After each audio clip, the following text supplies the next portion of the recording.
कर दो, कर दिया। Good morning class. देखो इससे पहले वाली जो क्लास थी उसमें हम लोगों ने पार्लियामेंट के बारे में डिटेल्ड स्टडी कर ली थी। देखो उसके बाद में अपना लास्ट पॉइंट चल रहा था पावर्स ऑफ लोकसभा। तो देखो वैसे तो लोकसभा के पावर्स जो हमने पार्लियामेंट और राज्यसभा के पावर्स पढ़े थे उसमें कंपैरिजन में क्लियर हो चुके हैं। फिर भी एक बार ब्रीफ में शॉर्ट में हम इसके बारे में दोबारा से स्टडी कर लेते हैं। देखो सबसे बड़ी बात यह है कि 10th क्लास का पेपर जब बनता है ना तो उस पेपर बनने के टाइम पर जो पैटर्न होता है उस पेपर का, उसकी स्पेशलिटी ये है कि उस पेपर में पावर से रिलेटेड क्वेश्चन ज़्यादा बनते हैं, क्योंकि ये पावर्स कंफ्यूजिंग होते हैं। लोकसभा के अलग आएंगे, राज्यसभा के अलग आ जाएंगे, फिर स्टेट लेजिस्लेटिव के अलग आ जाएंगे। इसके बाद में प्रेसिडेंट और स्पीकर, और फिर उसके बाद वाइस प्रेसिडेंट, फिर प्राइम मिनिस्टर, और फिर इसके बाद में कैबिनेट। तो देखो इस वजह से इतने अलग अलग डिफरेंट टाइप्स ऑफ पावर्स होते हैं।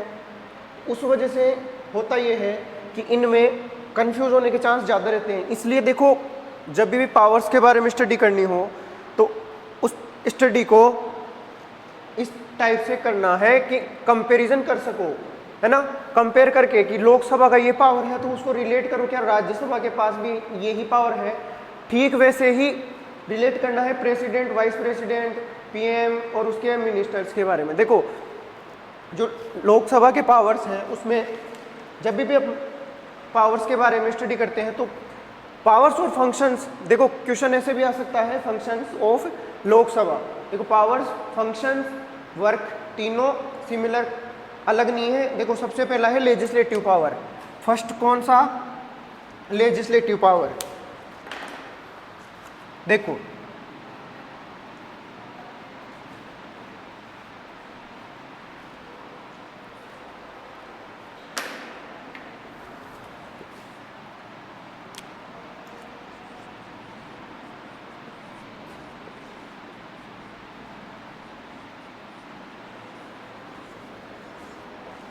देखो जब हमने पार्लियामेंट के पावर्स के बारे में स्टडी की थी तब हमने देखा था जो लेजिस्लेटिव पावर्स होते हैं, लोकसभा का सबसे मेन वर्क क्या है, पावर क्या है उसके पास, वो लेजिस्लेटिव पावर्स। वो रूल्स बनाने के मामले में हमने जब भी देखा था राज्यसभा को इतने पावर्स नहीं थे, हमने देखा था उसको सेकेंडरी पार्ट में रखा हुआ है। तो सबसे बड़ा पावर लोकसभा के पास है यही कि वो लेजिस्लेटिव पावर सारे के सारे वही होल्ड करती है। Most of the powers which are related to legislative field, सारे के सारे पावर वो कौन होल्ड करती है? लोकसभा होल्ड करती है। कैसे? देखो कैबिनेट जो होती है उसका ज़्यादातर पार्ट क्या होता है? कैबिनेट का ज़्यादातर पार्ट लोकसभा से मिलके ही बनता है। तो वो कैबिनेट वर्क क्या करती है? रूल्स बनाती है।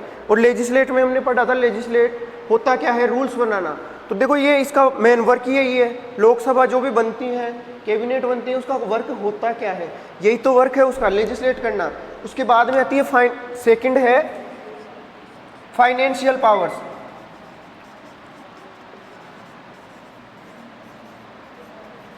देखो फाइनेंशियल पावर्स सबसे बड़ी बात,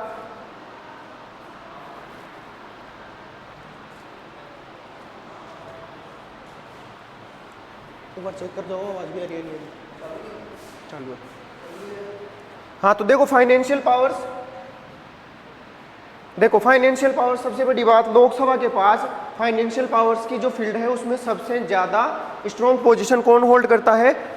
लोकसभा। हमने देखा था जो मनी बिल है, देखो जब पार्लियामेंट के पावर्स पढ़े थे तब हमने देखा था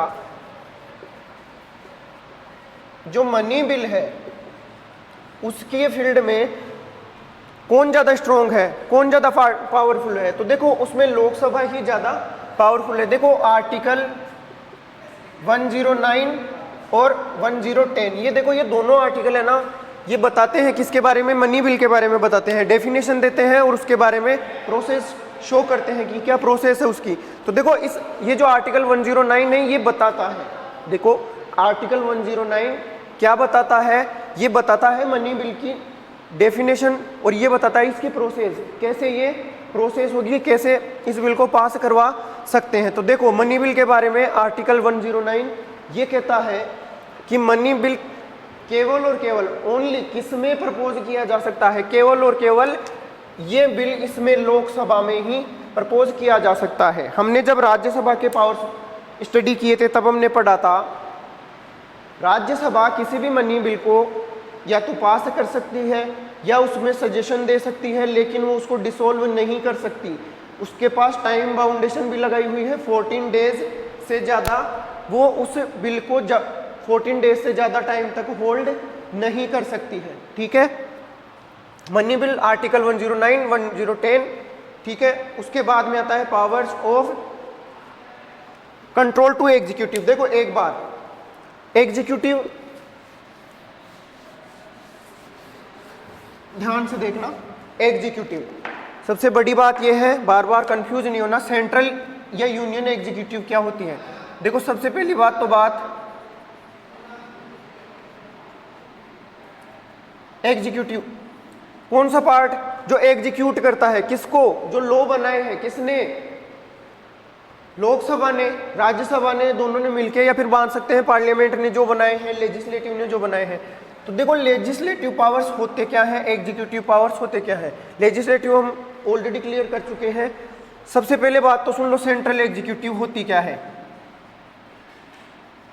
सेंट्रल भी बोल सकते हैं इसको और यूनियन भी बोल सकते हैं। ठीक है, यूनियन एग्जीक्यूटिव में होता कौन कौन है। देखो यूनियन एग्जीक्यूटिव, सेंट्रल एग्जीक्यूटिव होती क्या है, इसमें कौन कौन होता है। अभी अगर यहां पर ये बात क्लियर हो जाए तो अच्छा रहेगा। देखो ध्यान दो, सबसे पहली बात तो इसमें होगा प्रेसिडेंट। अपना नेक्स्ट जो पॉइंट है वो प्रेसिडेंट ही है। जैसे ये पावर्स क्लियर होते हैं तो प्रेसिडेंट के बारे में बाद में स्टडी करेंगे। उसके बाद में प्रेसिडेंट के साथ वाइस प्रेसिडेंट। ठीक है, प्रेसिडेंट, वाइस प्रेसिडेंट, जो अपने प्राइम मिनिस्टर होते हैं, पीएम। ठीक है, प्राइम मिनिस्टर, प्रेसिडेंट के बाद में पीएम और उसकी कैबिनेट के बारे में भी स्टडी करेंगे। इसके बाद में भी जो प्राइम मिनिस्टर उस खुद जिस कैबिनेट के, देखो प्राइम मिनिस्टर खुद भी कैबिनेट के पार्ट होते हैं। प्राइम मिनिस्टर के साथ जो काउंसिल ऑफ मिनिस्टर होती है वो नहीं होगी, इसमें केवल होंगे कैबिनेट मिनिस्टर्स। देखो सेंट्रल एग्जीक्यूटिव में काउंसिल ऑफ मिनिस्टर को क्यों काउंट नहीं किया जाता। देखो हमने पहले पढ़ा था कि कैबिनेट में जो मोस्ट पावरफुल मिनिस्टर्स होते हैं वो सारे के सारे इसमें आते हैं, इसके अंडर आते हैं, इसमें काउंट करते हैं, और बाकी के जो मिनिस्टर्स होते हैं वो कैबिनेट मिनिस्टर्स के अंडर वर्क करते हैं। तो देखो एग्जीक्यूटिव में जब कैबिनेट मिनिस्टर्स को काउंट कर लिया तो जो इसके अंडर वर्क करने वाले मिनिस्टर्स हैं वो अपने आप काउंट हो गए। देखो 1, 2, 3, 4, इसके बाद में बचते हैं CAG, controller and auditor general. देखो ये जो सेंट्रल एग्जीक्यूटिव होती है, यूनियन एग्जीक्यूटिव होती है, उसका लास्ट पार्ट होते हैं। देखो यूनियन एग्जीक्यूटिव की बात चल रही है, कौन कौन से वो ऑफिसर्स हैं जो यूनियन एग्जीक्यूटिव को एग्जीक्यूट करने वाली जो पार्ट है, जो विंग है, उसको बनाते हैं। तो देखो इसमें 5 मोस्ट है। देखो प्रेसिडेंट, वाइस प्रेसिडेंट, पीएम और उसकी कैबिनेट, उसके बाद में है CAG। देखो CAG अलग से टॉपिक आएगा, इतना ज़्यादा बड़ा है नहीं। आर्टिकल 148 से लेके 151 तक इसके बारे में बताया हुआ है। देखो सबसे बड़ी बात, एग्जीक्यूटिव कौन सा पार्ट, वो पार्ट जो बनाए हुए रूल्स को एग्जीक्यूट करती है, कंट्री में लागू करने का वर्क करती है। अब वो दो, ये देखो ध्यान दो, हमने पढ़ा था इंडिया में 2 जगह पावर डिस्ट्रीब्यूशन हो चुका है, एक सेंट्रल और एक स्टेट। तो देखो सेंट्रल एग्जीक्यूटिव अलग होती है और यूनियन एग्जीक्यूटिव के बाद में जो स्टेट बनते हैं, स्टेट एग्जीक्यूटिव अलग होती है। तो देखो स्टेट एग्जीक्यूटिव बाद में पढ़ेंगे, जब लोकल सेल्फ गवर्नमेंट पढ़ेंगे उसके साथ। देखो अभी बात आती है कौन कौन से ऑफिसर्स हैं जो रूल्स बनते हैं उनको लागू करवाने में, इम्प्लीमेंट करवाने में पार्ट लेते हैं। तो देखो ये है president, vice president, PM, cabinet और CAG। अब देखो आप अगर ध्यान से देखोगे तो ये जो पीएम और कैबिनेट है ये लेजिस्लेटिव के भी पार्ट होते हैं। तो हमने पढ़ा था कि लेजिस्लेटिव और एग्जीक्यूटिव इंडिया में आपस में वो इनका एक हिस्सा कॉमन होता है। तो देखो पीएम और उसकी कैबिनेट, ये जब लोकसभा में रूल बनता है तो उस टाइम पर जो लॉ बनता है वो उस बिल को लेके कौन आता है, पीएम खुद भी ला सकता है या फिर उसकी कैबिनेट के मिनिस्टर्स भी ला सकते हैं। देखो, बिल प्रपोज करना, कोई भी पर्सन जो लोकसभा या राज्यसभा का पार्ट है, वो चाहे गवर्नमेंट का पार्ट हो या नहीं हो, कैबिनेट का पार्ट हो या नहीं हो, वो बिल प्रपोज कर सकता है, लेकिन उस बिल के पास होने नहीं होने की गारंटी नहीं होती। देखो, एग्जीक्यूटिव पावर्स, तो देखो सारे पावर्स क्लियर है। एग्जीक्यूटिव पावर्स होते क्या है? सबसे बड़ी बात यह है सेंट्रल एग्जीक्यूटिव में कौन कौन आते हैं, अगर आपको वो पता है तो उसके पावर्स अपने आप क्लियर हो जाएंगे। देखो, president, vice president, PM, cabinet, CAG. तो देखो सीएजी कौन होता है अभी बता देता हूं, ये होता है controller and auditor general. Central government के मनी से रिलेटेड जितने भी वर्क होते हैं उनकी ऑडिट करना, उनको चेक करना कि ये ठीक है या नहीं है, उसके ऊपर रिपोर्ट बनाना और उस रिपोर्ट को लोकसभा में प्रपोज करना, ये काम होता है सीएजी का। ये एक पर्सन होता है और इसके अंडर कुछ इसके हेल्प करने वाले वर्कर्स होते हैं, उनको मिलके सीएजी बनती है। ये एक अलग से टॉपिक है। इसका वर्क क्या है? सेंट्रल गवर्नमेंट मनी से रिलेटेड, फाइनेंस से रिलेटेड जितने भी वर्क करती है, कितनी मनी आएगी, कितनी मनी जाएगी, उसमें कहीं कोई करप्शन तो नहीं हुआ, क्या ये जो वर्क किया ये बेनिफिशियल है इंडिया के लिए, अगर बेनिफिशियल नहीं है तो क्या इससे लॉस हो रहा है, तो वो लॉस कितना हो रहा है, ये रिपोर्ट बनाना, उसकी स्टडी करना, ये काम है सीएजी का। Controller and auditor general. Controller control करता है, ऑडिटर ऑडिट करता है, कौन? जनरल, जो एक पर्सन होता है सीएजी का हेड, उसको बोला जाता है। देखो एग्जीक्यूटिव पावर्स, अब देखो एग्जीक्यूटिव पावर्स में एक बात और आएगी, वो बात क्या है?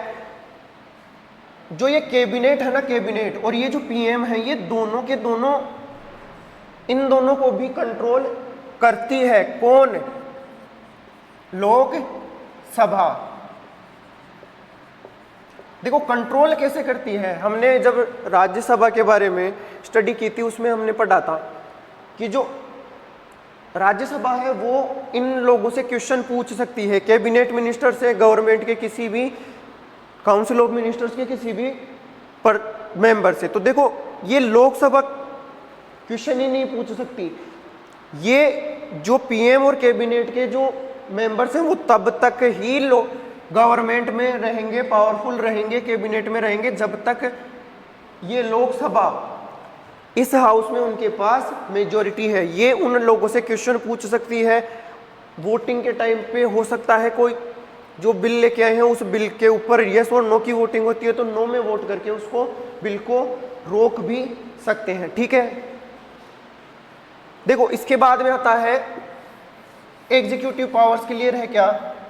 एग्जीक्यूटिव पावर्स वो लोग, ये पांचों, ये मिलके क्या करते हैं? उन वर्क को एग्जीक्यूट करते हैं। और देखा जाए तो ये सारे के सारे, ये तो देखो लोकसभा के ही पार्ट होते हैं।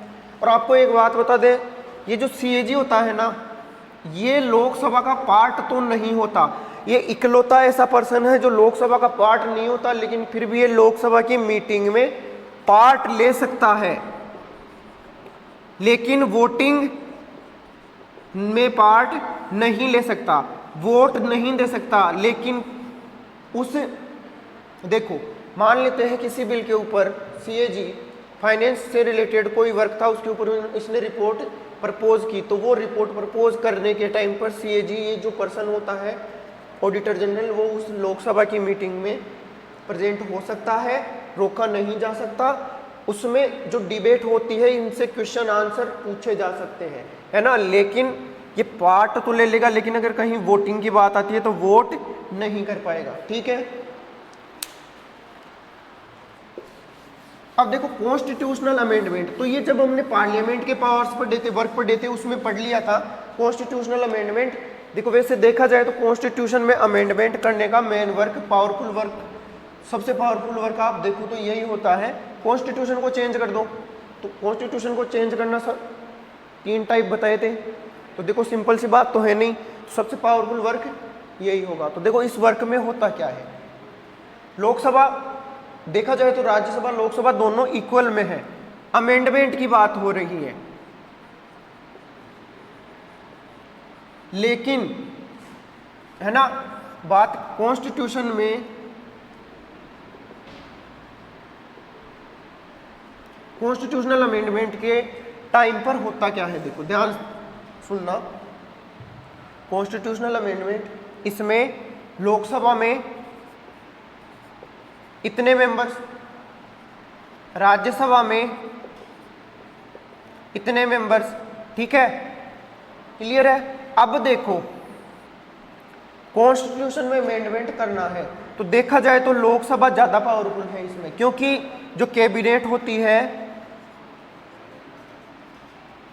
वो उसका ज्यादातर पार्ट कहां से बनता है, राज्यसभा से। अब वो यहां से उनको पास करवाना, उस बिल को क्लियर करवाना इजी पड़ता है। बाकी देखा जाए तो कॉन्स्टिट्यूशनल अमेंडमेंट के मैटर में दोनों के दोनों हाउस इक्वल पावर्स रखते हैं, ठीक है। वैसे हम कॉन्स्टिट्यूशनल अमेंडमेंट इससे पहले भी पढ़ सकते हैं। देखो रोल ऑफ इलेक्टोरल वर्क क्या होता है,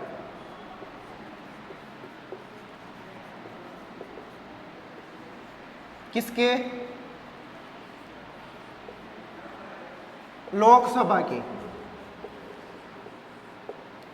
देखो ध्यान से देखना, लोकसभा के इलेक्टोरल वर्क। देखो इलेक्टोरल वर्क, ये वर्ड बनना किससे है, इलेक्शन से।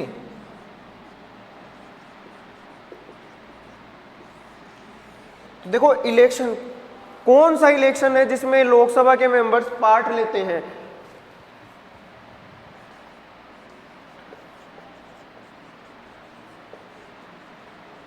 एक प्रेसिडेंट का इलेक्शन है जिसमें लोकसभा के मेंबर्स पार्ट लेते हैं। देखो हमने पहले भी पढ़ा था आर्टिकल 54। देखो प्रेसिडेंट के बारे में जब भी पढ़ेंगे 52 से लेके 62 तक, ये आर्टिकल किससे रिलेटेड, आर्टिकल 52 से लेके 62 तक किससे रिलेटेड, प्रेसिडेंट से। तो देखो ये आर्टिकल 54 हमने पढ़ा था, ग्रुप ऑफ वोटर्स है ना, प्रेसिडेंट के लिए जो बनेगा है ना, उसमें कौन पार्ट लेंगे, ओनली इलेक्टेड मेंबर्स है ना,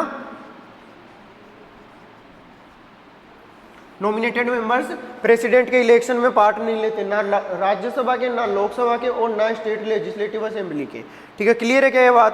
तो देखो इलेक्टोरल वर्क तो इतना ही है इसका, है ना।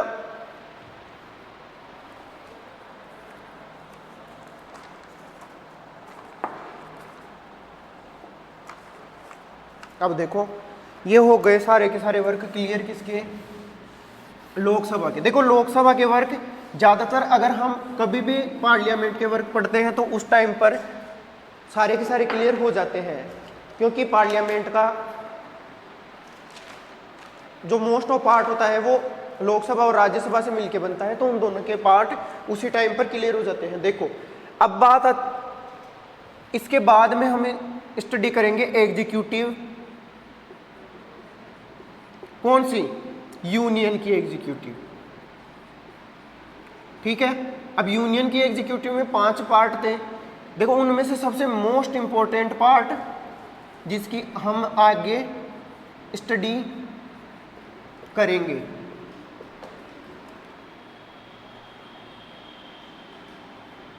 प्रेसिडेंट, ठीक है। देखो कॉन्स्टिट्यूशन का पार्ट 5 है ना, पार्ट 5, ये देखो पार्ट 5 है 50 आर्टिकल 52 से लेके 151 तक, देखो ठीक है। अगर ये पूछ लिया जाए, क्वेश्चन पुटअप हो कि प्रेसिडेंट का जो डेफिनेशन है, डिस्क्राइब किया हुआ है, वो कौन से पार्ट में किया हुआ है, कौन से आर्टिकल में किया हुआ है, तो देखो प्रेसिडेंट पार्ट 5, देखो ये यूनियन, देखो पार्ट 5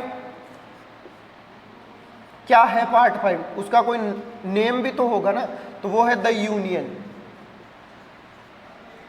ये पार्ट 5 इतना, इसका क्या डिस्क्राइब किया हुआ है, यूनियन के बारे में बताया हुआ है, सेंट्रल लेजिस्लेटिव, एग्जीक्यूटिव, है ना, और जुडिशरी, तीनों। देखो उसके बारे में जुडिशरी अलग है, लेजिस्लेटिव और एग्जीक्यूटिव दोनों के बारे में कहाँ पर बताया हुआ है, कहाँ डिफाइन किया हुआ है? पार्ट 5 आर्टिकल 52 से लेके 151 तक।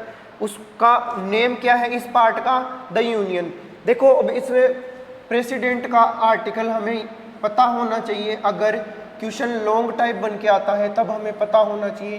52 से लेके 62 तक तो सीधा ही है इसी का। देखो इसके बाद में 63 से लेके 69 तक वाइस प्रेसिडेंट आ जाएगा। नेक्स्ट हम उस नेक्स्ट वाइस प्रेसिडेंट के बारे में भी पढ़ेंगे। देखो आर्टिकल 52 से लेके 62 तक, पार्ट 5 आर्टिकल 52 से लेके 151 तक, ठीक है। सबसे मोस्ट इंपॉर्टेंट बात, क्वेश्चन यहीं से स्टार्ट होता है। हमें पार्ट 5 के बारे में नहीं पता, कोई बात नहीं, आर्टिकल 52 से लेके 62 तक पता होना ही होना चाहिए। कुछ एक आर्टिकल्स अलग आएंगे। देखो 1 मार्क और 2 मार्क का क्वेश्चन अगर बन के आता है तो प्रेसिडेंट में से बन सकता है। वैसे प्रेसिडेंट के इलेक्शन प्रोसेस के अलावा प्रेसिडेंट के इलेक्शन में पार्ट लेने वाले मेंबर्स, इलेक्शन के लिए वोटिंग होती है, उसका क्या टाइप होता है, इनमें से क्वेश्चन ज़्यादा बनते हैं। लॉन्ग टाइप क्वेश्चन होता है वो बनता है पावर्स में से, कि प्रेसिडेंट के कौन कौन से पावर्स होते हैं, या फिर पूछ लिया जाता है प्रेसिडेंट के टाइप्स ऑफ पावर्स। तो देखो यूनियन एग्जीक्यूटिव है ना, उसका सबसे मोस्ट इंपॉर्टेंट पार्ट कौन? प्रेसिडेंट, है ना। आर्टिकल 52 से लेके 62 तक, पार्ट 5 आर्टिकल 52 से लेके 151 तक, जिसका नेम क्या? The union. देखो यूनियन के बारे में जितनी भी डिटेल है वो पार्ट 5 में दी हुई है ना। उसमें सब पार्ट और डिवाइड किए हुए हैं, हमें उनके डीप में नहीं जाना। देखो सबसे पहली बात, 2 आर्टिकल हमें हमेशा माइंड में याद रखने हैं। एक आर्टिकल 52, ठीक है। ये आर्टिकल 52 कहता क्या है? There will be a president of India, Indian union, ठीक है। भारत के लिए, इंडिया के लिए एक प्रेसिडेंट होगा, है ना। इसमें केवल यही बात लिखी हुई है। अगर क्वेश्चन आता है प्रेसिडेंट, कौन से आर्टिकल में प्रेसिडेंट को डिफाइन किया हुआ है, तब आपको आर्टिकल 52 बताना है, ठीक है। Article 52, there will be a president for Indian union, ठीक है। प्रेसिडेंट ऑफ इंडिया कहाँ पर डिफाइन है? आर्टिकल 52 में। देखो आर्टिकल 53, ये आर्टिकल क्या बताता है? देखो आर्टिकल 53 ये बताता है इसकी वर्किंग के बारे में। देखो वर्क क्या है।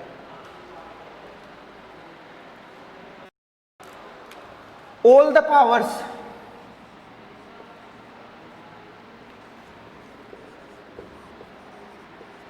ऑल द पावर्स, जितने भी पावर्स हैं, कौन से? सेंट्रल यूनियन, सेंट्रल या फिर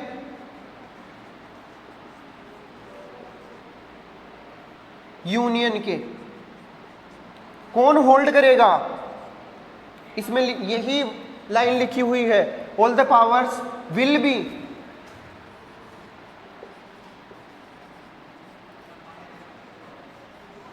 held by the president,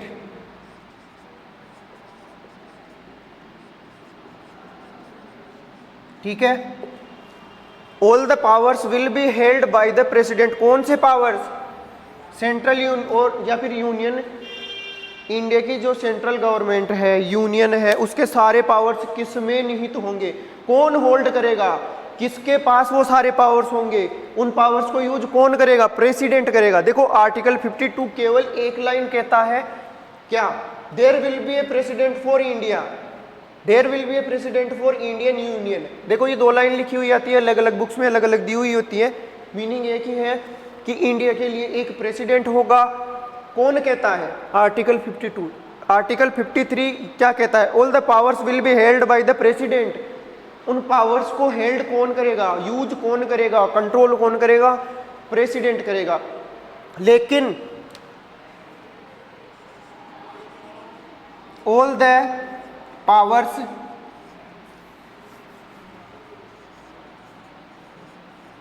will be used by the president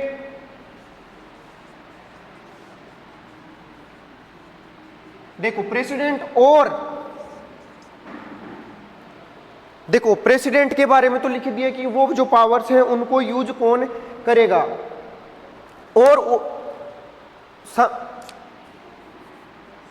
और by the help of some officers. देखो ये ऑफिसर्स कौन से होते हैं, ये सारे के सारे ऑफिसर जो सेंट्रल एग्जीक्यूटिव होती है वही होती है, पीएम, कैबिनेट, वही लोग। देखो बात क्या चल रही है, सारे के सारे पावर्स किसके पास होंगे, कौन होल्ड करेगा, प्रेसिडेंट होल्ड करेगा। वो पावर्स यूज कौन करेगा, प्रेसिडेंट करेगा, ठीक है। उसके बाद में बात आती है वो पावर्स होंगे किसके पास, प्रेसिडेंट के पास। प्रेसिडेंट देखो अभी एक बात क्लियर होनी चाहिए कि प्रेसिडेंट है ना वो रियल में देखा जाए तो कभी भी पावर्स को यूज करता ही नहीं है। जिन ऑफिसर्स का डिफाइन उसमें कॉन्स्टिट्यूशन में अलग से किया हुआ है, नाम उसमें लिया हुआ है कि ये ऑफिसर्स प्रेसिडेंट की हेल्प के लिए होंगे, तो देखो वो ऑफिसर्स ही रियल में देखा जाए तो रियल लाइफ में वो ऑफिसर्स ही उन पावर्स को यूज करते हैं। देखो बात होती क्या है, इंडिया का कॉन्स्टिट्यूशन जब बना तो पार्लियामेंट्री फोरम बनाई गई, पार्लियामेंट्री फोरम ऑफ गवर्नमेंट। कौन सी फोरम,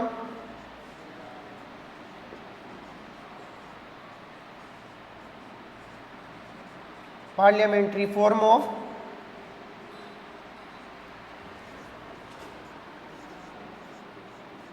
गवर्नमेंट। देखो इसमें होता क्या है, ये जो पार्लियामेंट्री फॉर्म ऑफ गवर्नमेंट होती है ना, इसमें होता क्या है कि जो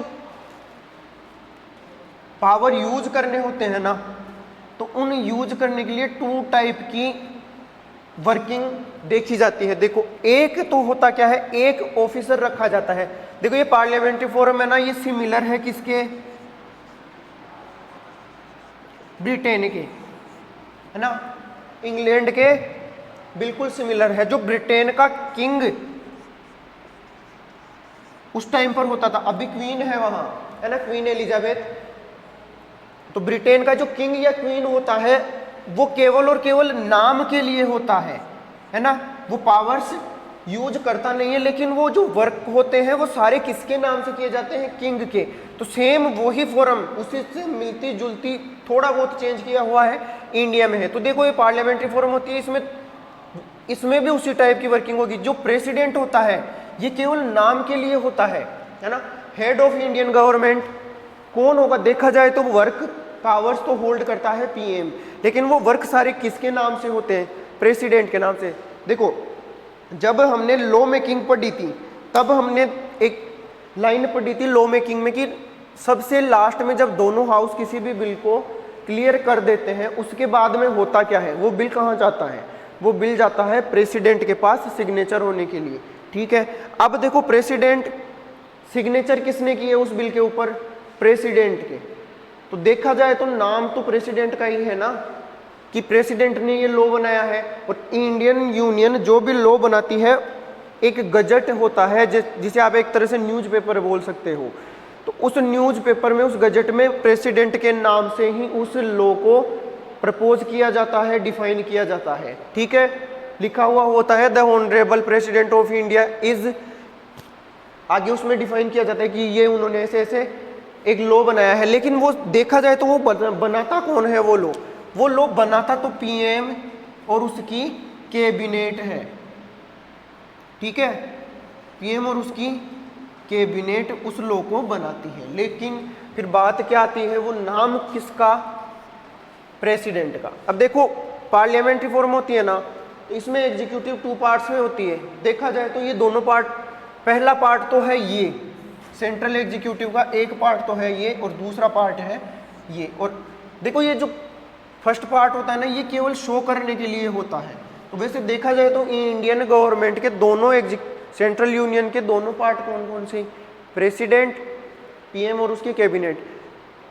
पावर्स किसके पास बताए हैं, कॉन्स्टिट्यूशन ने प्रेसिडेंट के पास।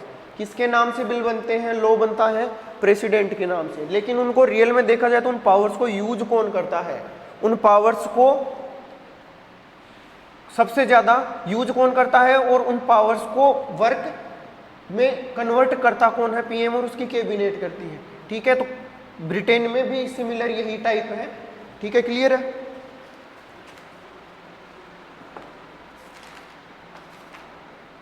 अब देखो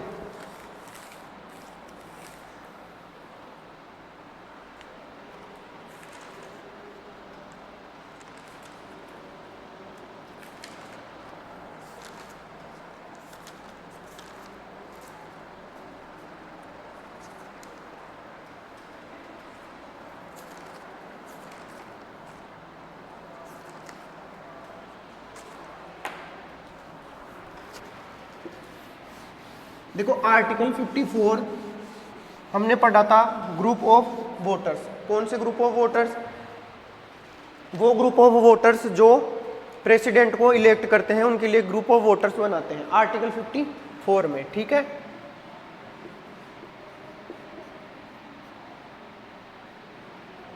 ठीक है, आर्टिकल 54 में, आर्टिकल 54 में बताया हुआ है ग्रुप ऑफ वोटर्स। देखो क्वालिफिकेशन क्या होगी इसके लिए, भाई कोई पर्सन प्रेसिडेंट ऑफ इंडिया बनना चाहता है तो उसकी क्वालिफिकेशन क्या होगी। देखो सबसे पहली क्वालिफिकेशन, चाहे आप पीएम पढ़ो, सीएम पढ़ो, चाहे कैबिनेट मिनिस्टर्स के बारे में पढ़ो, member of Lok Sabha, member of Rajya Sabha, पहली बात citizen, he must be a citizen of India. ऐसा नहीं है कि आप श्रीलंका के सिटीजन हो और इंडिया के प्रेसिडेंट बनना चाहते हो, नहीं हो सकता, पॉसिबल नहीं है। ठीक है, citizen of India, he must be a citizen of India, ये पहली कंडीशन होगी ही होगी। डिफरेंस आएगा एज में। तो देखो लोकसभा राज्यसभा पढ़ चुके, लोकसभा 25, राज्यसभा 30, है ना।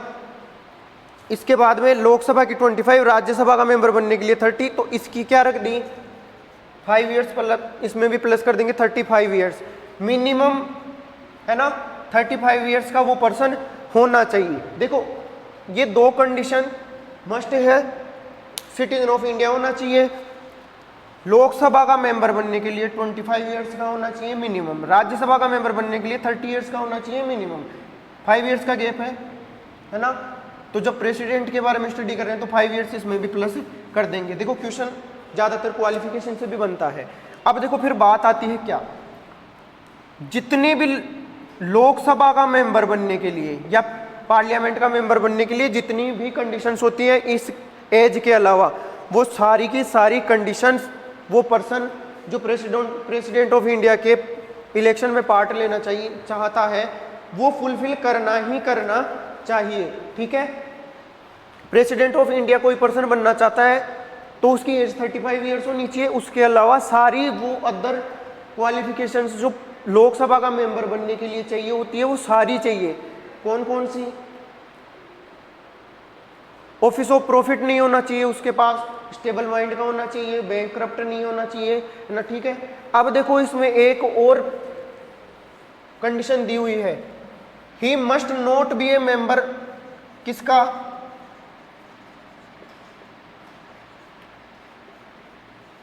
नॉट ए मेंबर ऑफ किसका, ना तो लोकसभा का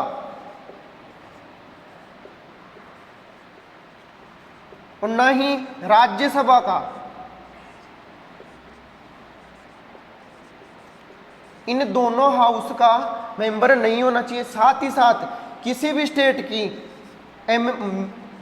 स्टेट लेजिस्लेटिव असेंबली का मेंबर भी उसको, स्टेट असेंबली का मेंबर भी उसको नहीं होना चाहिए। देखो not a member of kin का, इन तीनों का मेंबर उसको नहीं होना चाहिए, ना तो वो लोकसभा का मेंबर होना चाहिए, राज्यसभा का मेंबर भी नहीं होना चाहिए, स्टेट असेंबली का मेंबर भी नहीं होना चाहिए। देखो बात ऐसी आती है, कोई पर्सन जो लोकसभा का मेंबर है और वो प्रेसिडेंट के इलेक्शन में पार्ट लेना चाहता है, तो क्या करना होगा उसको? तो उसको वो जिस हाउस का मेंबर है उसकी मेंबरशिप छोड़नी पड़ेगी। ठीक है, क्या क्या क्वालिफिकेशन चाहिए? सिटीजन ऑफ इंडिया होना चाहिए, एज 35 ईयर्स होनी चाहिए। देखो पार्लियामेंट का मेंबर बनने की जितनी भी क्वालिफिकेशन हैं उसकी वो सारी की सारी क्वालिफिकेशन उसके पास होनी चाहिए। उसके बाद क्या बात आती है, वो पार्लियामेंट का मेंबर बनने की सारी कंडीशन पूरी कर रहा है, एज 35 ईयर्स भी है उसकी, सिटीजन ऑफ इंडिया भी है, स्टेबल माइंड का भी है, बैंकरप्ट भी नहीं है, हाउस ऑफ प्रॉफिट भी ओन नहीं करता। उसके बाद है वो मेंबर नहीं होना चाहिए, किसका? लोकसभा का भी नहीं होना चाहिए, राज्यसभा का भी नहीं होना चाहिए, स्टेट असेंबली का भी नहीं होना चाहिए। देखो अगर इन तीनों में से किसी भी का वो मेंबर है तो उसको, अगर वो प्रेसिडेंट ऑफ इंडिया बनना चाहता है तो उसको वो मेंबरशिप छोड़नी होगी, उस हाउस से उसको रिजाइन करना ही होगा। अब देखो एक क्वेश्चन एक लाइन का कभी पूछ लिया जाता है, who is the nominal head of India? Nominal head, तो देखो मैंने क्या कहा, प्रेसिडेंट के बारे में आर्टिकल 52 में क्या कहा गया है, 53 में क्या कहा गया है कि हेड है इंडियन यूनियन का। देखो एक वर्ड आएगा रिपब्लिक,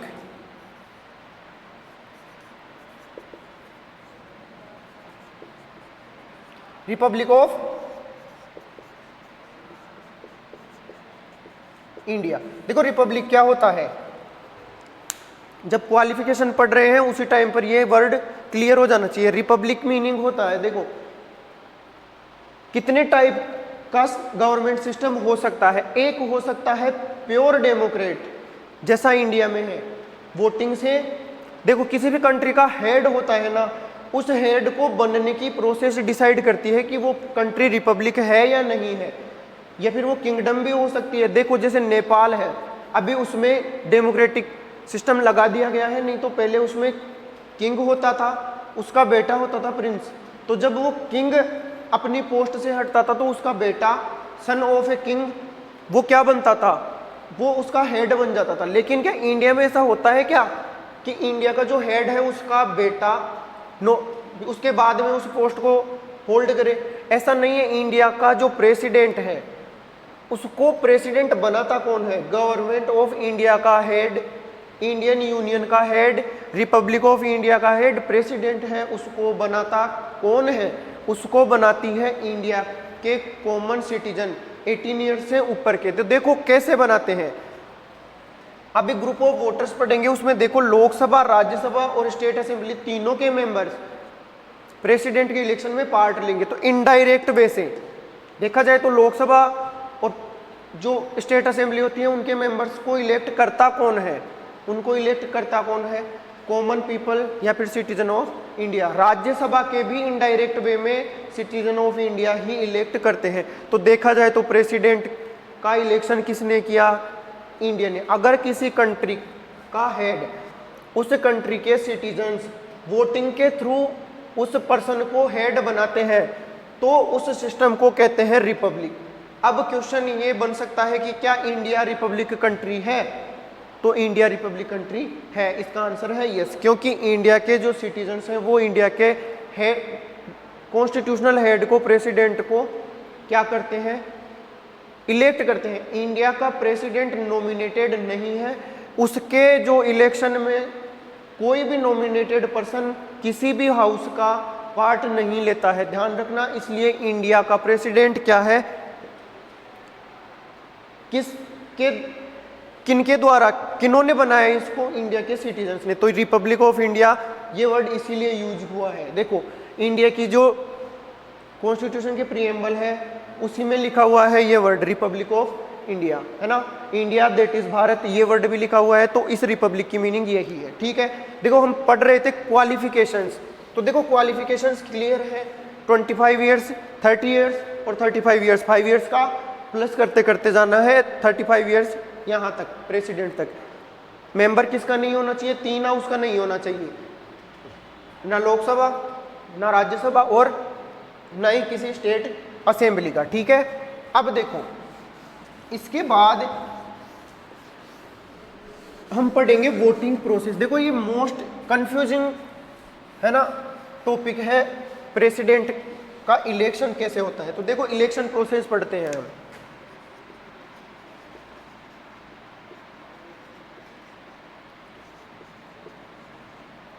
इलेक्शन ऑफ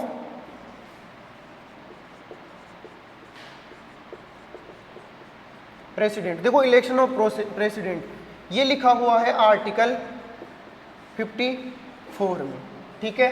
देखो इसमें सबसे पहली बात तो क्या है कि इंडिया की प्रेसिडेंट का इलेक्शन होता कैसे है, डायरेक्ट है या इनडायरेक्ट है। तो सबसे पहली और बेसिक थिंग क्या है इसमें कि ये इनडायरेक्ट होता है।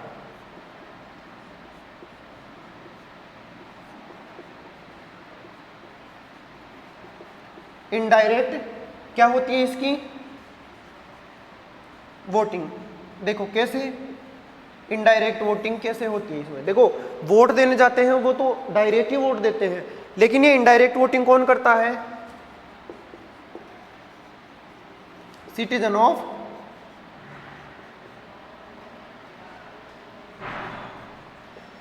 ठीक है, सिटीजन ऑफ इंडिया इसमें क्या करते हैं, इनडायरेक्ट वे में पार्ट लेते हैं। कैसे लेते हैं अभी क्लियर कर लो।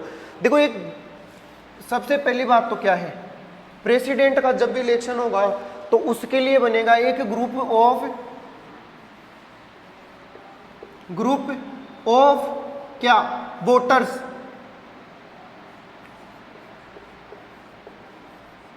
ठीक है, देखो एक ग्रुप ऑफ वोटर्स। अब इस ग्रुप ऑफ वोटर्स में कौन होता है ना,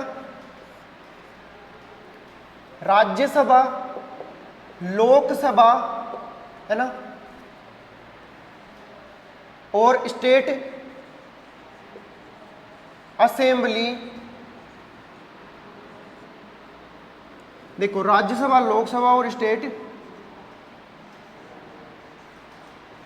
असेंबली के कौन से मेंबर्स, ओनली इलेक्टेड मेंबर्स। कौन से मेंबर्स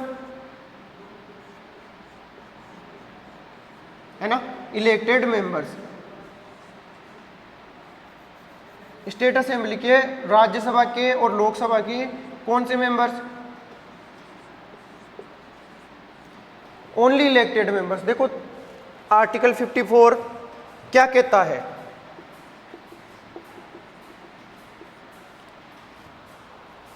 आर्टिकल 54 क्या कहता है, इलेक्शन प्रोसेस ऑफ प्रेसिडेंट पढ़ रहे हैं, उसमें हम देखते हैं ग्रुप ऑफ वोटर्स बनेगा। क्या बनेगा, ग्रुप ऑफ वोटर्स बनेगा। ठीक है, तो ये जो ग्रुप ऑफ वोटर्स बनेगा किसके लिए, प्रेसिडेंट का इलेक्शन करने के लिए। तो देखो इसमें इनडायरेक्ट वे में कैसे पार्ट लेते हैं सिटीजन ऑफ इंडिया, वो भी देख लो, समझ लो। राज्यसभा के, लोकसभा के और स्टेट असेंबली के इलेक्टेड मेंबर्स, कोई भी नॉमिनेटेड मेंबर इसमें पार्ट नहीं लेता है ना।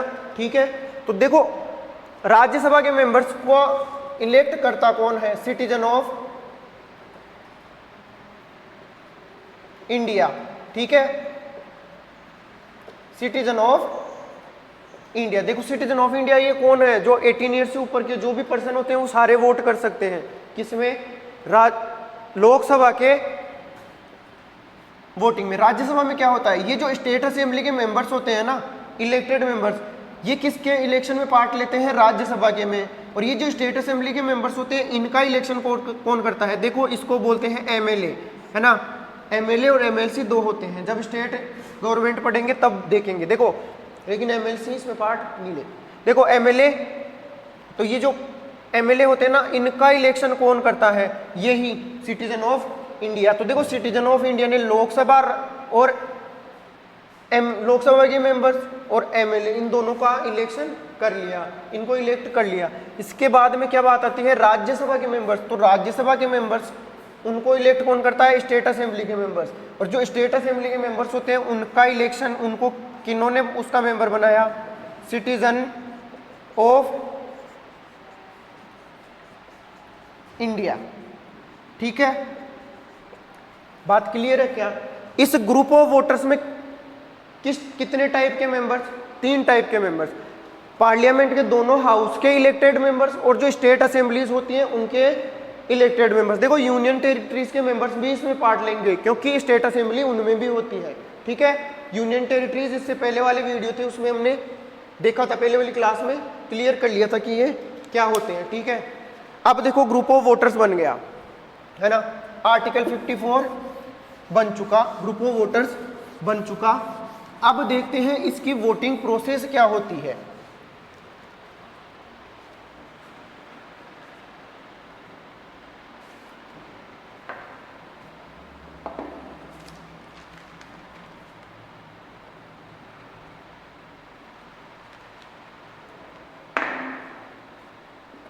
देखो वोटिंग इनडायरेक्ट होती है। अब इसमें वोटिंग प्रोसेस कौन सा होता है, इसमें होता है सिंगल ट्रांसफरेबल वोटिंग सिस्टम। ये क्या होता है, ध्यान से सुनना, सिंगल ट्रांसफरेबल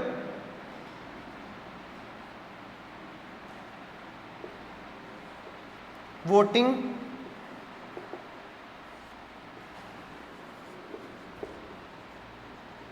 देखो ये क्या होती है, सुन लो ध्यान से। सिंगल ट्रांसफरेबल वोटिंग सिस्टम, देखो ये देखा जाए तो सबसे हार्ड वोटिंग सिस्टम यही है। इसमें एक ही पर्सन बहुत सारे वोट देता है। कैसे देता है, देखो देखो आर्टिकल 54 में ही है, इसके बारे में भी पूरी डिटेल। होता क्या है, मान लेते हैं ए बी सी और डी, ये 4 लोग हैं, 4 पर्सन हैं। ये क्या चाहते हैं कि प्रेसिडेंट ऑफ इंडिया बनना चाहते हैं,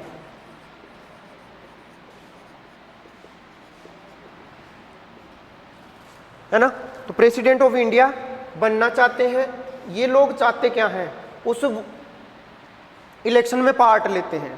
तो देखो होता क्या है, सबसे पहली बात होती है इसमें वोटिंग काउंट होती कैसे है। इसमें एक मेजोरिटी कोटा होता है, उतना मिनिमम उतने वोट हर पर्सन को लाने होते हैं। अगर उतने वोट नहीं लाए तो वो पर्सन क्या होता है, वोटिंग से आउट हो जाता है। जैसे मान लेते हैं जो ग्रुप ऑफ वोटर्स है उन्होंने वोट पार्ट लिया, है ना, ये मान के चलते हैं कि 100 वोट, है ना, गिरे हैं, तो 1/2 वोट किसी भी पर्सन को इसमें अगर मिलते हैं। देखो ये हमेशा ये कोटा 1/2 ही नहीं होता, ये चेंज भी होता है ना, पर्सन्स के और वोटर्स के अकॉर्डिंग चेंज होता है। मान लेते हैं, अब देखो इसमें एक पर्सन है, ये देखो ये टेबल बनती है, इसमें टेबल के थ्रू ही वोटिंग होती है। मान लेते हैं एक पर्सन है एक्स, है ना, ये इस पर्सन ने वोट दिया, तो ये पर्सन एक ही पर्सन को वोट नहीं देगा। ये तो कौन है, कैंडिडेट्स हैं, है ना, जो इस वोटिंग में पार्ट ले रहे हैं।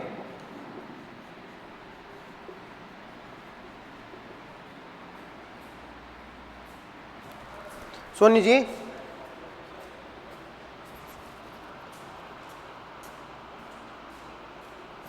ये पर्सन्स क्या करते हैं, कैंडिडेट्स हैं, इस वोटिंग में पार्ट ले रहे हैं। तो ये है कौन जो वोट देगा। ये मान लेते हैं एक लोकसभा का मेंबर है, तो ये वोट देगा कैसे, ये देखो इस पर्सन को इन चारों पर्सन में क्या देनी होती है, इनमें प्रायोरिटी देनी होती है।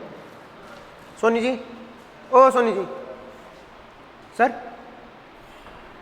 इंक भेजना, इंक। देखो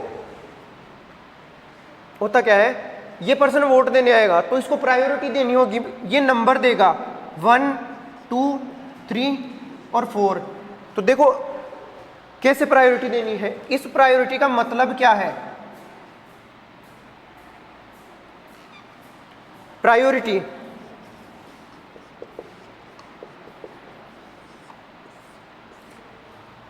कि प्रायोरिटी क्या दी इसने, 1, 2, 3, 4 दे दिया। अब देखो एक पर्सन है वाई, है ना, और एक पर्सन है जेड, है ना, ये सब वोट देंगे। जो वाई है वो वोट देता है फर्स्ट, सेकंड, थर्ड और 4, है ना, और जो जेड है वो देता है फर्स्ट, सेकंड, थर्ड और 4, ठीक है। अब देखो बात क्या होती है, सबसे पहली जो काउंटिंग होती है उसमें फर्स्ट प्रायोरिटी के वोट काउंट होते हैं। देखो प्रायोरिटी देने की मीनिंग आप समझ लो, ये प्रोसेस क्या होती है, इसका मतलब क्या है, क्या प्रोसेस डिफरेंट वोटिंग से डिफरेंट है, तो क्या मीनिंग है इसका। देखो प्रायोरिटी देने का मतलब होता है एक ही पर्सन जितने कैंडिडेट हैं उन सबको वोट देगा, लेकिन उसका वोट काउंट कहाँ होगा। देखो इसने मान लेते हैं एक्स ने फर्स्ट प्रायोरिटी इसको दी, प्रायोरिटी देने का मतलब है कि मैं, ये एक्स क्या कहता है, ये कहता है कि मैं इस पर्सन को सबसे ज़्यादा पसंद करता हूँ प्रेसिडेंट की पोस्ट के लिए। अब अगर ये पर्सन वो प्रेसिडेंट नहीं बनता है तो फिर सेकंड वाली प्रायोरिटी गिनी जाएगी।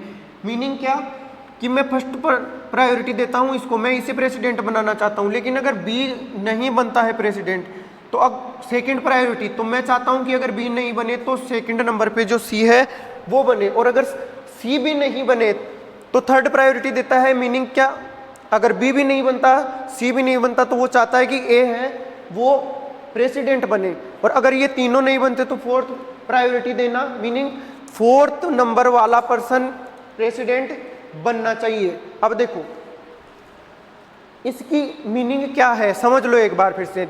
देखो मान लेते हैं वाई नाम का एक पर्सन है, उसने वोट दिया, प्रायोरिटी फर्स्ट प्रायोरिटी किसे दी, फर्स्ट प्रायोरिटी दे दी ए को। उसकी मीनिंग क्या है, उसकी मीनिंग है कि वो ए को सबसे ज्यादा पसंद करता है, लाइक करता है, किस पोस्ट के लिए, प्रेसिडेंट की पोस्ट के लिए, ठीक है। अब देखो बात आती है सेकंड नंबर पे। वाई ने कहा कि अगर ए प्रेसिडेंट नहीं बनता तो मैं चाहता हूं कि बी प्रेसिडेंट बने, और अगर बी भी प्रेसिडेंट नहीं बनता तो सी प्रेसिडेंट बने, सी भी नहीं बनता तो डी प्रेसिडेंट बने, ठीक है। वैसे ही जेड ने कहा कि मैं सबसे ज्यादा लाइक करता हूं, फर्स्ट प्रायोरिटी देता हूं डी को। ऐसे इसमें वोटिंग होती है। अब देखो इंडिया में अभी तक जितनी भी प्रेसिडेंट के लिए वोटिंग हुई है उसमें केवल एक सिचुएशन ऐसी आई है जिसमें फर्स्ट प्रायोरिटी के वोट काउंट करने के बाद इक्वल वोट आए हों और सेकंड प्रायोरिटी के वोट भी काउंट करने पड़े हों, ठीक है। एक बार ऐसा हुआ है, नहीं तो हमेशा जब भी वोटिंग होती है तो हमेशा होता क्या है, जो फर्स्ट प्रायोरिटी के वोट है उन्हीं से डिसाइड हो जाता है कि कौन सा पर्सन प्रेसिडेंट बनने के लिए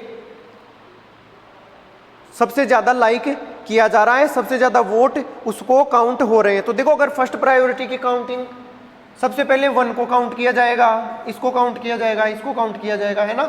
तो सब जिस पर्सन के नंबर 1 वाली प्रायोरिटी पे होगा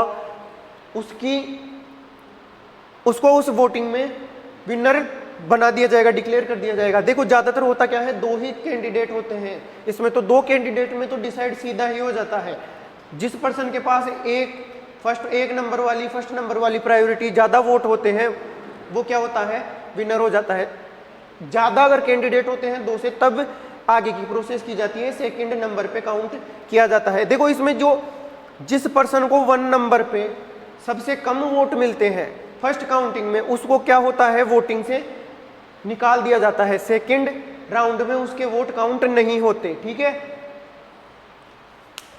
सिंगल ट्रांसफरेबल वोटिंग सिस्टम आपको समझ में आ गया होगा। देखो सिंगल ट्रांसफरेबल वोटिंग सिस्टम होता क्या है, इस वोटिंग सिस्टम में टेबल बनेगी, एक ही पर्सन एक कैंडिडेट को ही वोट नहीं देगा। अगर लोकसभा का इलेक्शन होता है तो उसमें जाके जो कैंडिडेट होते हैं उसमें कितने भी कैंडिडेट हो, मान लो 10 कैंडिडेट हो, तो आप उनमें से केवल एक ही को ही वोट करके आते हो। इसमें एक ही पर्सन को जितने कैंडिडेट हैं उन सभी को वोट करना होता है। क्लियर है क्या ये? यही डिफरेंस है इसमें और जो नॉर्मल वोटिंग होती है उसमें।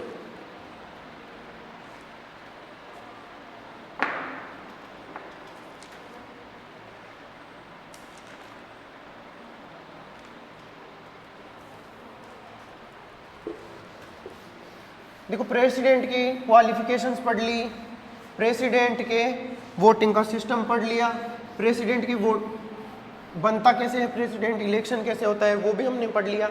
अब इसके बाद में आता है पावर्स ऑफ द प्रेसिडेंट। देखो पावर्स ऑफ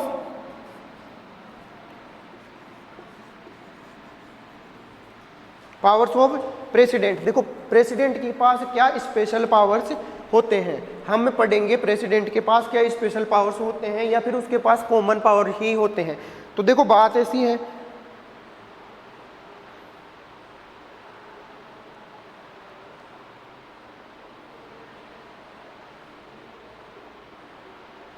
प्रेसिडेंट के पास दो टाइप के पावर होते हैं, लेजिस्लेटिव और जनरल पावर्स। देखो पावर्स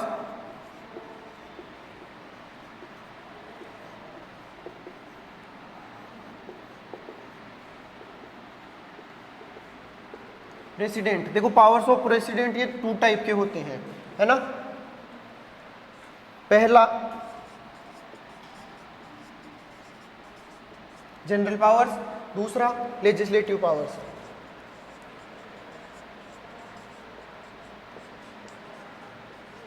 ठीक है, पावर्स ऑफ प्रेसिडेंट कितने टाइप के, जनरल पावर और लेजिस्लेटिव पावर। देखो जनरल पावर्स, लेजिस्लेटिव पावर्स सबसे मोस्ट इंपॉर्टेंट टॉपिक। देखो प्रेसिडेंट के पावर्स में से क्वेश्चन बनने के चांसेस बहुत ज़्यादा होते हैं, क्योंकि इसके पावर्स डिटेल में पढ़े जाते हैं और उनमें कंफ्यूज होने के चांसेस भी ज़्यादा होते हैं। ठीक है, सबसे पहले हम पढ़ेंगे इसके जनरल पावर्स। क्या प्रेसिडेंट के जनरल पावर्स कौन कौन से हैं। ठीक है,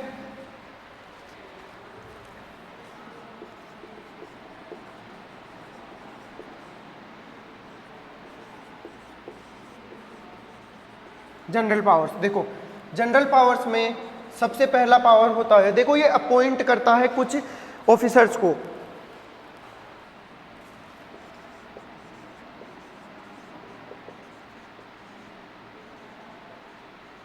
appointment of some officers.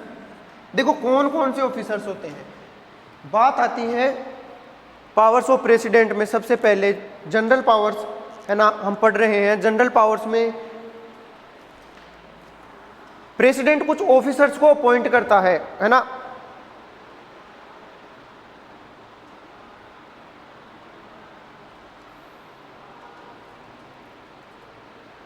Appoint करता है किसको, कुछ सम ऑफिसर्स। ठीक है, देखो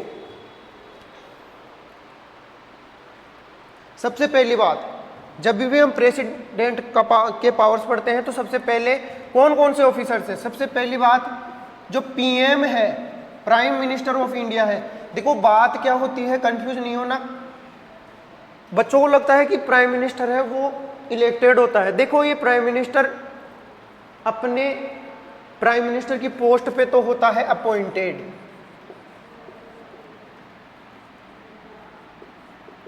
इसको अपॉइंट करता कौन है, प्रेसिडेंट।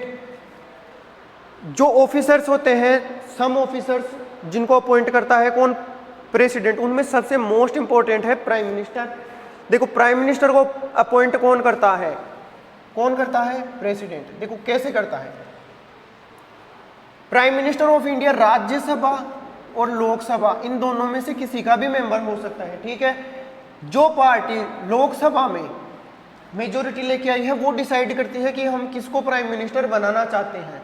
ठीक है, अब देखो ये बात मान लेते हैं, एक पर्सन है एक्स, ये जो पर्सन है वो लोकसभा का मेंबर है, इलेक्शन जीत के आया है। ठीक है, अब ये पर्सन प्राइम मिनिस्टर बनना चाहता है। ये जिस पार्टी का मेंबर है उस पार्टी ने इसको डिसाइड किया है कि ना हम इस पर्सन को प्राइम मिनिस्टर बनाना चाहते हैं। तो ये लेटर होता है ना, वो लेटर देता कि ये जो पार्टी होती है मेजोरिटी वाली वो बताती किसको है, प्रेसिडेंट को। वो लेटर भेजती है कि हम इस पर्सन को प्राइम मिनिस्टर बनाना चाहते हैं। तो प्रेसिडेंट क्या करता है, उस पर्सन को अपॉइंट करता है। क्या, प्राइम मिनिस्टर अपॉइंट करता है।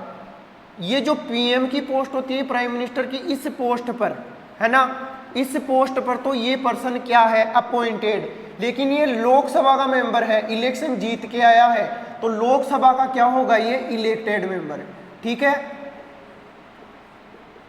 इलेक्टेड मेंबर किसका होता है, लोकसभा का, है ना।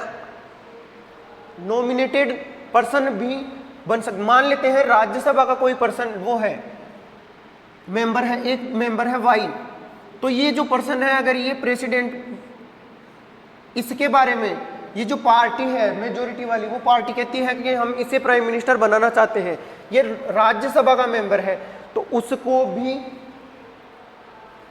प्रेसिडेंट क्या करेगा, अपॉइंट करेगा। ये राज्यसभा का मेंबर विनर है किसका, राज्यसभा के जो मेंबर बनने के लिए इलेक्शन हुआ उसका, है ना, उसका मेंबर है ये।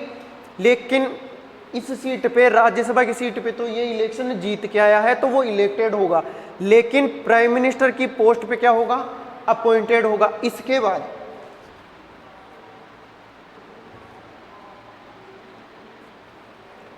देखो पीएम की पोस्ट पे क्या होगा, जो पर्सन होगा उसको क्या किया जाएगा, अपॉइंट करेगा। कौन करेगा, प्रेसिडेंट ऑफ इंडिया। देखो सबसे पहली बात, पहला पावर क्या पढ़ रहे हैं जनरल पावर में, अपॉइंटमेंट, अपॉइंट करता है सम ऑफिसर्स को। देखो पीएम, इसके बाद में आता है गवर्नर, गवर्नर्स ऑफ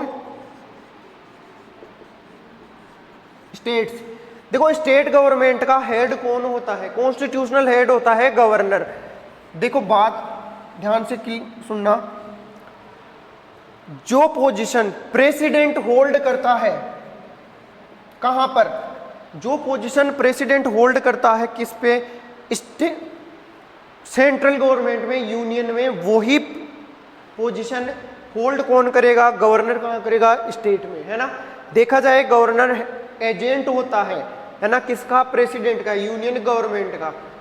किसके लिए, स्टेट्स की जो गवर्नमेंट है उसको कॉन्स्टिट्यूशन के अकॉर्डिंग चलाने के लिए क्या होता है, जो प्रेसिडेंट होता है वो अपॉइंट करता है किसको, गवर्नर को। देखो एक क्वेश्चन पूछा जाता है, गवर्नर को अपॉइंट कौन करता है, तब आपको बताना है क्या, प्रेसिडेंट। उसके बाद में पीएम हो गया, इसके बाद में देखो पीएम, अब ध्यान से सुनना, जो कैबिनेट होती है, कैबिनेट और काउंसिल ऑफ मिनिस्टर। देखो कैबिनेट, काउंसिल ऑफ मिनिस्टर्स। देखो ये काउंसिल ऑफ मिनिस्टर्स है ना, ये और कैबिनेट, देखा जाए तो कैबिनेट भी काउंसिल ऑफ मिनिस्टर का ही पार्ट होती है। इनको भी अपॉइंट करता है कौन, प्रेसिडेंट। लेकिन प्राइम मिनिस्टर नाम बताता है, लिस्ट देता है कि मैं इस पर्सन को मिनिस्टर बनाना चाहता हूं, कैबिनेट, या फिर उसका जो अंडर का वर्क करने वाले होते हैं सबऑर्डिनेट मिनिस्टर्स। ठीक है, क्लियर है कि ये चीज। पावर्स ऑफ प्रेसिडेंट, अपॉइंट किस किस को करता है, गवर्नर्स को करेगा, प्राइम मिनिस्टर को करेगा, और प्राइम मिनिस्टर की एडवाइस पर काउंसिल ऑफ मिनिस्टर्स को भी। इसके बाद में आता है जजेस। देखो कितने पर्सन अभी तक अपॉइंट हो चुके हैं, PM, council of minister, governors. उसके बाद में आता है जज, जजेस। कौन कौन से जजेस, सारे के सारे जितने भी हाई कोर्ट होंगे उनके, और जो सुप्रीम कोर्ट होंगे उनके। देखो सुप्रीम कोर्ट ऑफ इंडिया ये केवल इंडिया का टॉप मोस्ट कोर्ट है, ये एक ही है। हाई कोर्ट, हर स्टेट में एक हाई कोर्ट होता है। ठीक है, तो जितने भी कोर्ट होंगे उन हाई कोर्ट और सुप्रीम कोर्ट, हाई कोर्ट के अंडर वर्क करने वाले सबऑर्डिनेट कोर्ट होंगे, उनके जजेस को प्रेसिडेंट अपॉइंट नहीं करता। जब हम जुडिशियरी पढ़ेंगे तब देखेंगे कौन से जजेस को कौन अपॉइंट करता है। देखो प्रेसिडेंट किस किस को अपॉइंट करेगा, governor of states, council of ministers, PM, और जजेस कौन कौन से जज, हाई कोर्ट और सुप्रीम कोर्ट के जो जज होते हैं उनको। उसके बाद में आता है ऑडिटर जनरल, जो CAG होता है, हमने पढ़ा था अभी, है ना, ऑडिटर जनरल। तो उस CAG को कौन अपॉइंट करेगा, उसको भी अपॉइंट करेगा कौन, प्रेसिडेंट। क्लियर है क्या।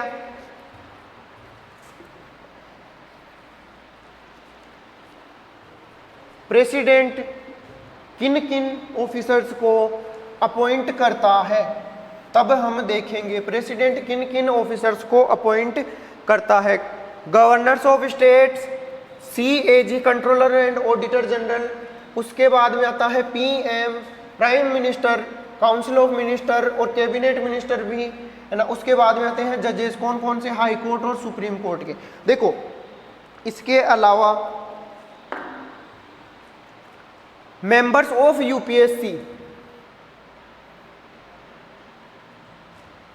Members of UPSC, union public service commission. देखो ये क्या होती है, ये एक इंस्टीट्यूशन होता है जो वर्क क्या करता है, सेंट्रल गवर्नमेंट के लिए वर्क करने वाले जितने भी लोग होते हैं, है ना, जो ऑफिस वर्कर्स होते हैं, उन वर्कर्स के लिए। देखो मेन तो इसका वर्क क्या होता है, जो IAS की एग्जाम होती है है ना, इंडियन एकेडमिक सर्विस, उस एग्जाम को कंडक्ट करवाना इसका वर्क होता है ना। इसके बाद ये जो यूपीएससी है इसका वर्क क्या होता है, जो ऑफिस वर्कर्स होते हैं उनके लिए एग्जाम कंडक्ट करवाना, है ना, उनका सिलेक्शन करना।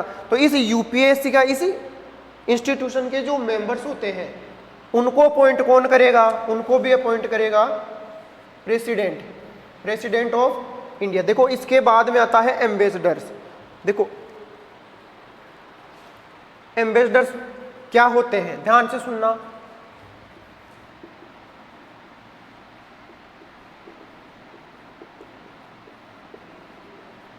एम्बेसडर्स इनको क्या बोला जाता है, देखो इनको हिंदी में कहा जाता है राजदूत। एम्बेसडर्स इन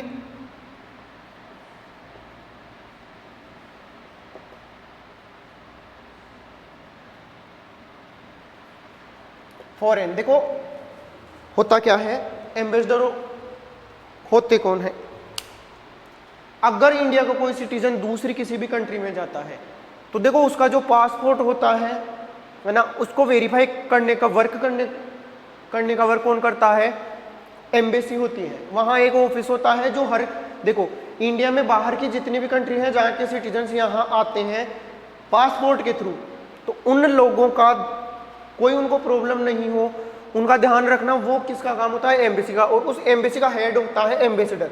देखो इंडिया, गवर्नमेंट ऑफ इंडिया होती है, वो क्या करती है, मान लेते हैं कोई एक कंट्री है, मान लेते हैं श्रीलंका एक कंट्री है,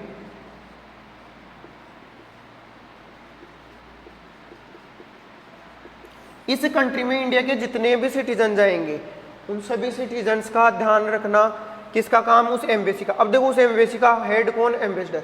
वैसे ये एम्बेसडर होता है, ये वर्क क्या करता है, ये इसका वर्क होता है, अगर किसी दूसरी कंट्री से कोई भी कॉन्ट्रैक्ट किया जाता है उस कॉन्ट्रैक्ट से रिलेटेड सारे वर्क करना, पेपर वर्क हो, उसके ऊपर डिटेल रिसर्च करना हो, तो वो काम कौन करता है, एम्बेसडर। और देखो कोई भी कॉन्ट्रैक्ट होगा जो एम्बेसडर करेगा उसको अपॉइंट किसने किया, प्रेसिडेंट ने, तो वो किसके नाम से होगा, वर्क करेगा एम्बेसडर, लेकिन उसका नाम किसका होगा, प्रेसिडेंट का।